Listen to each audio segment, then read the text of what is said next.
Hello भैया, welcome back to free circuit lab. भैया आज हम लोग बात करेंगे पिक्सल एलईडीज़ के बारे में कि पिक्सल एलईडी आविष्कार होने के बाद लाइटिंग इंडस्ट्री हमेशा के लिए चेंज हो गया है।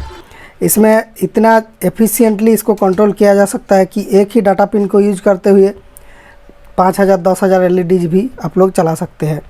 तो इसमें क्या टेक्नोलॉजी है, कैसे ये काम करता है, इसी के बारे में आज हम लोग बात करेंगे। और हाँ भाई, मैं ऑसिलोस्कोप को यूज़ करके इसका वेब फॉर्म भी दिखाने वाला हूँ कि कैसे इसका डाटा काम करती है, कंट्रोलर से कैसा डाटा आती है, ये सब दिखाऊंगा। हालांकि ये ऑसिलोस्कोप मैं बनाता हूँ, ये मेरा चैनल का नाम से कस्टम मेड ऑसिलोस्कोप है। ये चाहिए तो आप इस व्हाट्सएप नंबर पे मैसेज करना और इसका यूज आज इस वीडियो में दिखाने वाला हूँ। भैया एक नॉर्मल एलईडी को जलाने के लिए 2 पिन की ज़रूरत होती है और एक RGB मल्टी कलर एलईडी की हर एक कलर को इंडिविजुअली अच्छे से कंट्रोल करने के लिए 4 पिन की ज़रूरत होती है। लेकिन हज़ारों पिक्सल एलईडी जलाने के लिए ओनली 3 तार की ज़रूरत होती है, प्लस माइनस और डाटा। भैया ये पॉसिबल होता है क्योंकि हर एक पिक्सल के अंदर एक एक IC होती है। तो एक बार आपको जूम करके दिखा दिया जाए तो ये है एक पिक्सल माइक्रोस्कोप के अंदर। इसको अगर जूम किया जाए तो यहाँ पर देखिए एक पीस IC है और उसके साथ साथ 3 LED का कनेक्शन किया हुआ है। तो ये IC बेसिकली पावर लेके रखता है और डाटा को लेके 3 LED को इंडिविजुअली कंट्रोल करता है, रेड, ग्रीन और ब्लू। और उसके बाद ये ट्रू कलर जनरेट कर पाता है, 8 बिट का कलर, मतलब एक एक कलर में 256 स्टेप्स होती है। और आपको पता होगा कि एक रेड, ग्रीन और ब्लू 3 लाइट को मिक्स करके कोई भी कलर की लाइट बनाया जा सकता है, जैसे कि आपका फ़ोन की डिस्प्ले, टीवी या किसी भी डिस्प्ले काम करती है इसी फैशन को यूज करते हुए। तो भैया एक LED के अंदर जो IC है वो अपना डाटा ले लिया कंट्रोलर से डाटा आ गया। उसके बाद वो अपना डाटा काट के बाकी डाटा को आगे फॉरवर्ड कर देता है। तो उसके बाद वाली जो LED है वो वाली डाटा उसको मिलती है। उसके बाद वो अपना डाटा काट के रख देता है, उसके बाद वो बाद की LED को वो डाटा प्रोवाइड कर देता है।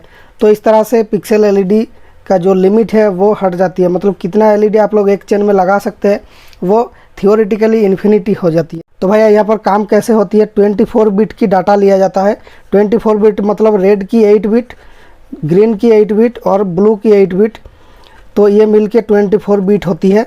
डाटा का शेप कुछ ऐसा स्क्वायर वेव जैसा होती है जो 0 और 1 से चलती है डिजिटल डाटा। तो इस तरह की बिट होती है, बिट स्ट्रीम होती है, मतलब एक साथ बहुत सारे बिट कंट्रोलर से निकलता है। उसके बाद एक एक LED जो है इसमें से 24 पीस को काट के रखता है। उसके बाद बाकी को एम्पलीफाई करके, मतलब सिग्नल को रीसेप करके आगे फॉरवर्ड कर देती है ताकि सिग्नल की लॉस ना हो। तो आप ये मत सोचना कि भाई इसके साथ साथ हज़ारों LED लगा दिया तो बाद में जाके सिग्नल लॉस होगी, ऐसा कुछ बात नहीं है। हर LED अपना सिग्नल को एम्पलीफाई करके आगे वाले LED को देता है, तो इसमें डाटा लॉस नहीं होती है।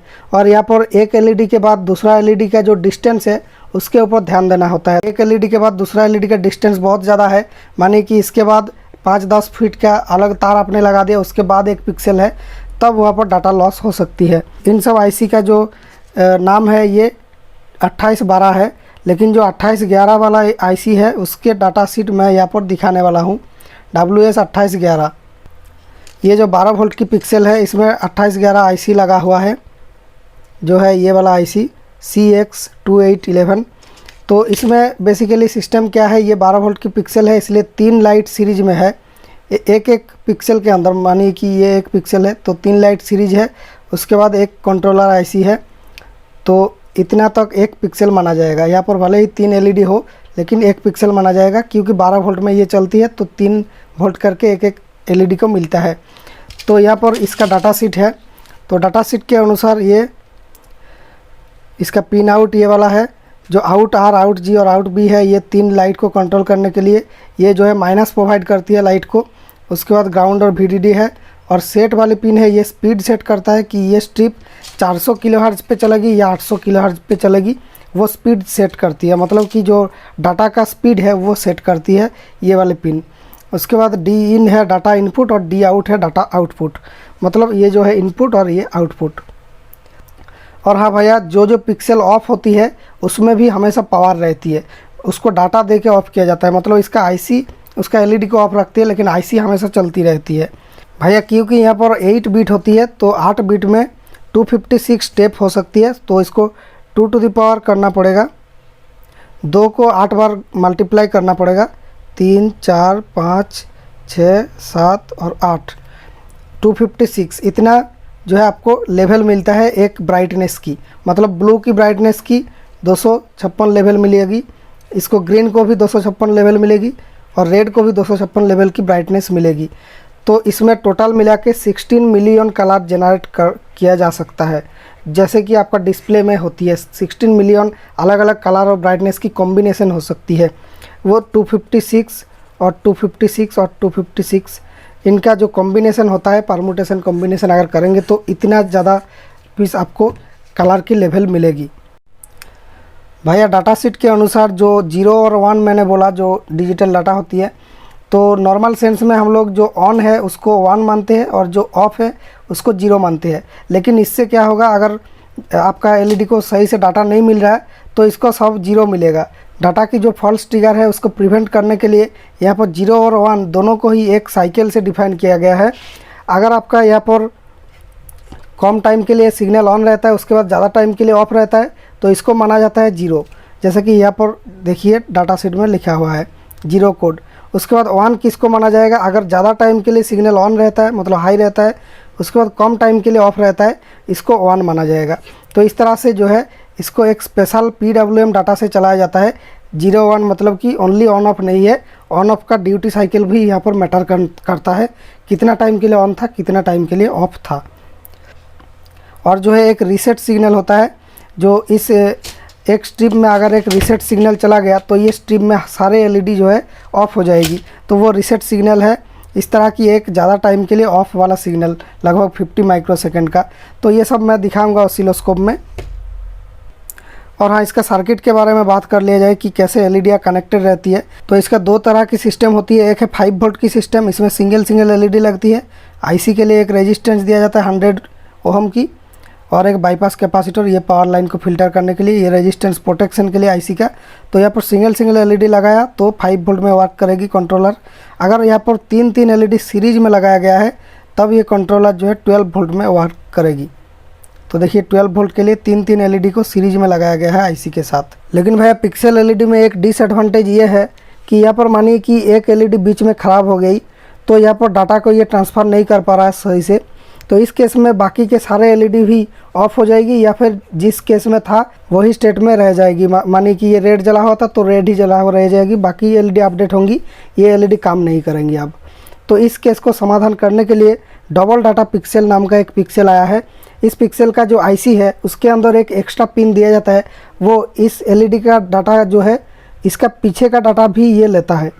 तो इससे सुविधा क्या होती है, कैसे डबल डाटा पिक्सल काम करती है, ये नॉर्मल पिक्सल के तरह पीछे वाली एलईडी का डाटा तो लेता ही है, उसके साथ साथ ये इसके पीछे वाली एलईडी का भी डाटा लेता है। मतलब कि ये जो कंट्रोलर से डाटा आया ये वाला सेम डाटा जाएगा इसमें भी एक बैकअप डाटा पिन में, उसके बाद ये वाला डाटा ये इसका बैकअप में जाएगा, उसके बाद इसका डाटा जो है इसका जो इनपुट डाटा ये इसका बैकअप पिन में जाएगा, और इसका भी इनपुट डाटा इसका बैकअप पिन में जाएगा। तो अगर ऐसा होता है तो मानिए कि ये आईसी किसी तरह से ख़राब हो गया है, इसका जो आईसी है, तो अब क्या होगा, ये वाला सिग्नल इसको नहीं मिलेगा तो ये काम नहीं करना चाहिए। लेकिन इसको जो बैकअप डाटा है ये वाला आईसी गुड है, ठीक है, तो इस एलईडी का जो डाटा इसको ये जो दे रहा था वो बैकअप सिग्नल इस वाली एलईडी को भी मिल रहा है, तो ये इससे जो है 1 पिक्सल माइनस कर देगा।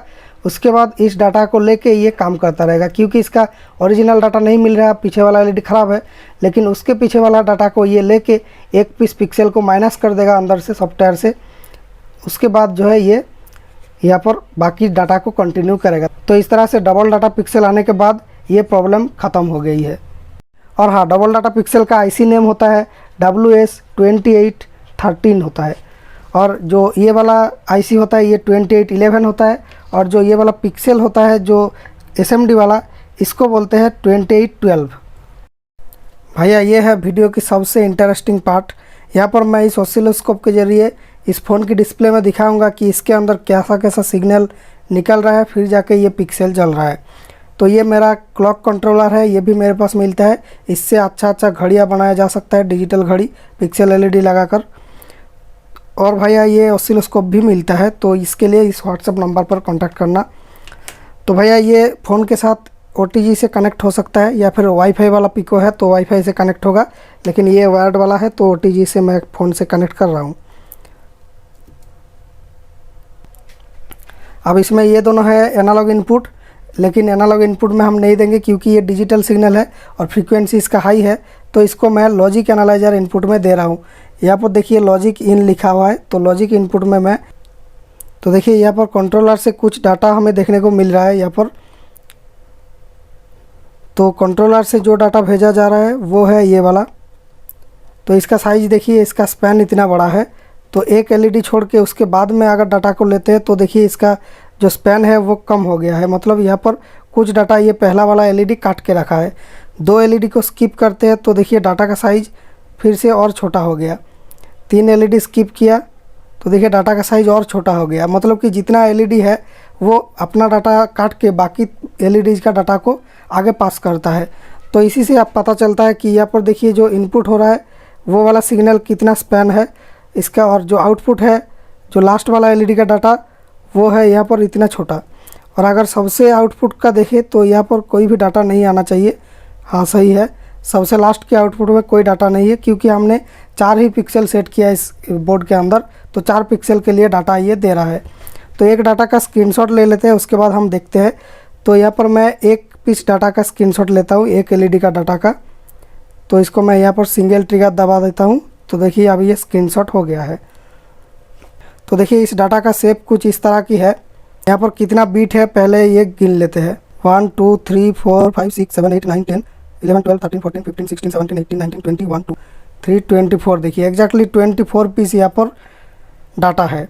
तो ये सब स्क्वायर वेव है। इसमें से जो जिसमें ड्यूटी साइकिल ज़्यादा है ये वाला है एक 1, और जिसमें ड्यूटी साइकिल कम है ये वाला 0 है। ये है 1, ये वाला है 0। मतलब एक साइकिल आपको लेना पड़ेगा, एक ऑन और एक ऑफ मिलके ये 1 होता है, और यहाँ पर एक छोटा ऑन और एक बड़ा ऑफ मिलके 0 होता है।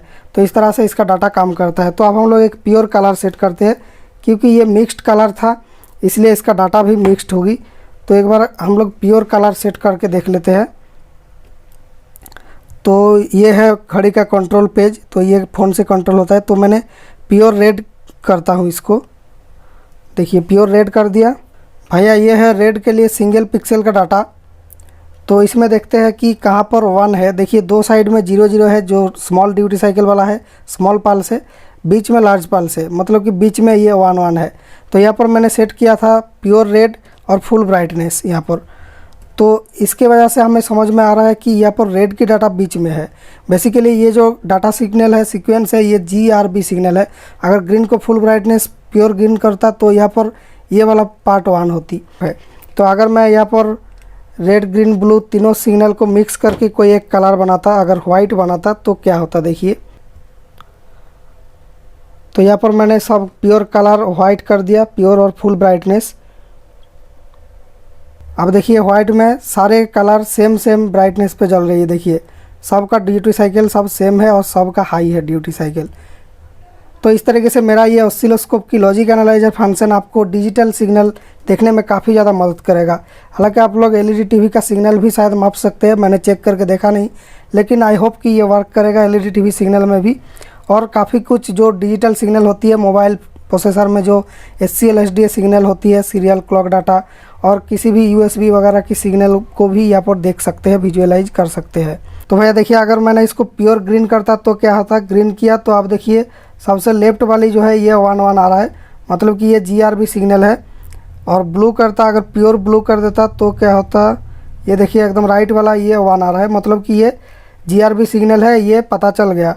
अब इस वीडियो से आपको पता चला कि यहाँ पर जो 24 बिट है ये कैसे इसका कलर सेट कर रहा है। कोई भी अगर मिक्स कलर सेट करते हैं, मानिए कि यहाँ पर पिंक कर दिया, तो यहाँ पर देखिए सब कलर यहाँ पर मिक्स हो गया है, और किस कलर का क्या वैल्यू है वो यहाँ पर 1 और 0 के ऊपर डिपेंड करता है। तो इस तरह की डाटा यहाँ पर जा रही है। एक बार डाटा की जो सीक्वेंस है उसका टाइम पीरियड हम लोग देख लेते हैं कि कितना टाइम के लिए डाटा दे रहा है, कितना माइक्रोसेकंड या मिलीसेकंड में जा रहा है डाटा। तो भैया अब देख लेते हैं 1 पिक्सल का डाटा जाने में कितना टाइम लगता है, तभी हमें पता चलेगा कि यहाँ पर पूरा जो स्ट्रिप है 100 पिक्सल का मानिए, तो वो अपडेट करने में कितना टाइम लगेगा। इसलिए मैंने ये कर्सर वाला फीचर को यूज़ किया। तो यहाँ पर 2 कर्सर 2 साइड में सेट किया। अब देखिए यहाँ पर डेल्टा एक्स 29.9 माइक्रोसेकंड मतलब 30 माइक्रोसेकंड के बराबर। तो ये 30 माइक्रोसेकंड एक पिक्सल का डाटा जाने में लगता है। तो एक सेकंड में 33,000 एलईडी 33,333 एलईडी रिफ्रेश किया जा सकता है इस 800 किलोहर्ट्ज़ की सिग्नल से। तो यहाँ पर एक एक बीट जाने में कितना टाइम लग रहा है वो भी देख लेते हैं एक बार। तो देखिए मैंने इस दोनों कर्सर को एक बीट में सेट किया, एक ऑफ और एक ऑन मिला के एक बीट होता है। तो एक बीट में टाइम है 1.2 माइक्रोसेकंड और यहाँ पर हर्ट्ज है ये देखिए 800 किलो हर्ट्ज। तो भाई इससे तो ये वेरीफाई हो गया कि इसका जो पिक्सल का डाटा कैसे काम करता है, कितना टाइम लगता है, डाटा का शेप कैसी होती है। ये सब जानकारी अगर आपको पसंद आए तो वीडियो को एक बार लाइक कर दीजिए, हमारे चैनल को सब्सक्राइब कीजिए ऐसे ही इंटरेस्टिंग न्यू चीज़ें इलेक्ट्रॉनिक्स के बारे में सीखने के लिए। ये डिवाइस अगर आपको पसंद है तो आप हमारा व्हाट्सअप नंबर पर कॉन्टैक्ट कीजिए खरीदने के लिए, और ये क्लॉक कंट्रोलर भी खरीद सकते हैं। तो थैंक यू फॉर वॉचिंग। मिलेंगे नेक्स्ट वीडियो में with A fresh and new idea.